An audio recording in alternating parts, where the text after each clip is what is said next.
A single note cut through the dim haze of the Avalon Ballroom like a lightning bolt, igniting something raw and unstoppable.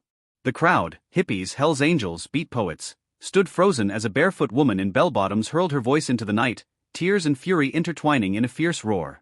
That was Janis Joplin in June 1967, tearing into ball and chain, and shattering every notion of what a female singer could be. 3 days later, at age 27, those same wounds that fueled her power would claim her life. This is the story of a gifted outcast who found salvation in song, reached dizzying heights of fame, and plunged headlong into a tragic end no one saw coming.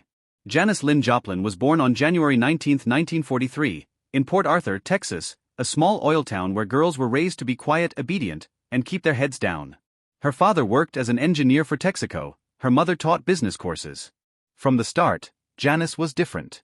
She devoured books, painted vivid images, and wrote plays while other kids chased footballs and joined cheer squads. But being different in Port Arthur came at a price. At Thomas Jefferson High School, she endured relentless bullying. Boys groped her in the hallways, spread cruel rumors, and mocked everything about her, until those scars drove her into the arms of fellow outsiders, artists and misfits who finally understood her pain. It was in that painful isolation that Janis discovered the blues. Somewhere in the mid-1950s, still a teenager, she encountered the raw, haunting voices of Bessie Smith, Lead Belly, and Big Mama Thornton. Lead Belly struck her like a bolt of lightning. Bessie Smith became her idol. "She showed me the air and taught me how to fill it," Janis would say. In their cracked, growling voices she heard her own sorrow and rage, and for the first time it felt possible to scream without being laughed at. Music became her lifeline. On her 19th birthday in 1962, Janis left Port Arthur for the University of Texas in Austin, ostensibly to study painting, but her voice could not be silenced. She sang in campus dining halls, even at Kenneth Threadgill's converted gas station venue, auto harp strapped to her side. Her free spirit clashed with college norms. She went barefoot, wore jeans to class, and laughed off the time fraternity brothers entered her in an Ugliest Man on Campus contest. That final humiliation was the spark.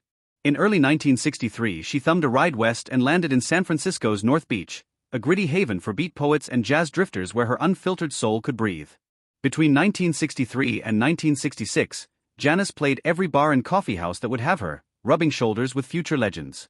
A friend dubbed their impromptu recording the typewriter tape, because Jorma Kaukonen's wife clacked on a typewriter as they tracked blues tunes. Yet even the freedom of the Bay Area couldn't drown out the ache left by Port Arthur's torments.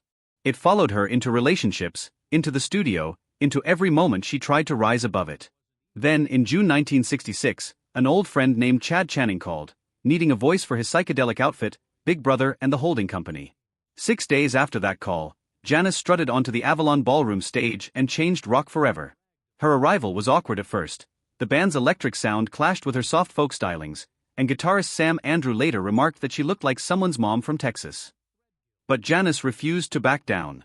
She pushed her voice to the breaking point, hunched over the mic, and found a new kind of power, blues, soul, rock swirling into a roar no one had ever heard.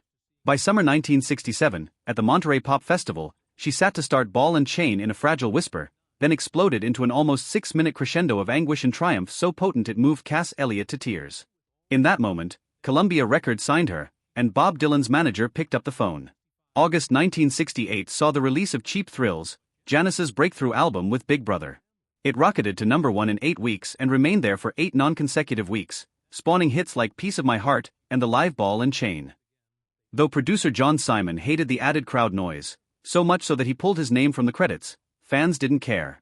They felt every quiver, every growl, every heartbreak and defiant laugh. Janis was no longer just a rising star, she was a force of nature.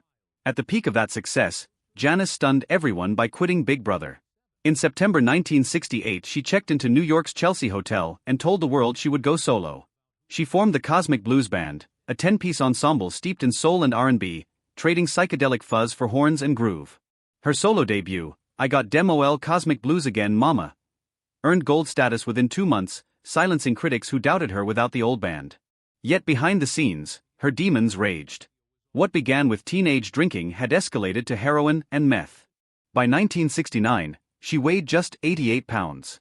Friends staged an intervention by throwing a party to buy her a ticket home to Texas, where she briefly tried to live normally, wearing business suits, teasing her hair, even getting engaged to a local man, but Austin's safety felt like a cage.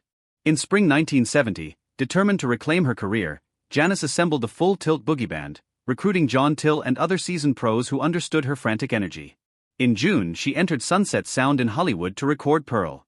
For the first time, she stayed clean during sessions and channeled every raw fiber of her being into 8 tracks that would become her masterpiece. She tracked Move Over, Mercedes-Benz in a single take, and the unfinished Buried Alive in the Blues, leaving just enough green light for one more vocal overdub that would never come. Through these triumphs, Janis's relationships crumbled under her own self-sabotage. She couldn't accept love without destroying it first, terrified it would slip away. She was engaged 3 times, each man a desperate bid for the white picket fence life she craved, only to tear the futures apart before they could hurt her. Peggy Caserta, a sometime lover and fellow addict, stayed by her side as Janis introduced her to heroin. Together they spiraled deeper into addiction, spending early August 1970 waiting out the Woodstock lineup in a tent, shooting up and drinking. On October 2nd, she and Peggy bought heroin from the same dealer. 2 days later, Janis didn't show up for her scheduled session at Sunset Sound. Her road manager, John Cook, fetched a key to room 105 at the Landmark Motor Hotel and found her face down on the carpet, lifeless for nearly 19 hours. The room was eerily neat, purse on the dresser, coins in her hand, a fresh pack of smokes beside her. No obvious track marks. A friend had removed her syringe and spoon before police arrived, then returned them, fueling whispers of foul play or a tragic misstep in her tiny heels. Yet the coroner's report was clear: acute heroin and alcohol intoxication. On January 11, 1971, 3 months after her death, Pearl was released. It soared to number 1 on the Billboard 200, stayed there for 9 weeks, and eventually went quadruple platinum. Me and Bobby McGee, issued as a single, topped the charts for 2 weeks, the only posthumous number 1 hit until Otis Redding's Sittin' on the Dock of the Bay. Janis never got to hear her crowning glory, but her voice, raw and unguarded, lived on. Janis Joplin's story is inseparable from the mythos of the 27 Club, alongside Jimi Hendrix and Jim Morrison. In 1979, Bette Midler channeled her spirit in the film The Rose. In 1995, Janis was inducted into the Rock and Roll Hall of Fame. Her artifacts, psychedelic Porsche, stage outfits, became museum pieces. Rolling Stone has celebrated and recalibrated her place among the greatest singers of all time, ranking her 28th in 2008 and 78th in 2023, a reminder that her influence endures even as assessments change. Janis's 4-year career was an explosion of unfiltered emotion, a testament to freedom and vulnerability in a world that demanded conformity. She screamed her pain, embraced her scars, and in doing so taught generations of artists to sing with reckless abandon. Her life was a rush of soul, stardom, love and loss, an epic blaze that burned too bright for this world. Yet from the ashes of her short life rose a legacy of bravery, the courage to feel every note, every heartbreak, and every triumph, no matter how fleeting.